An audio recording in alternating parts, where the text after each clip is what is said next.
Welcome. In front of me is Samsung Galaxy Book4, and in this video I will show you how to check warranty on this laptop.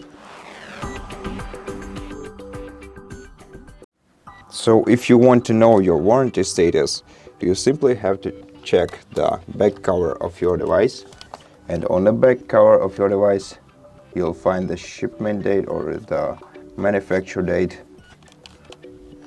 of your laptop. Right here for me it's November 2024, and the warranty coverage for Samsung laptops is 12 months, which means that my warranty, for example, expired in November 2024, and for you gotta check for yourself. I hope that this video helped you, and if it did, consider subscribing to our channel, leave us a like and a comment below, and I'll see you in the next one.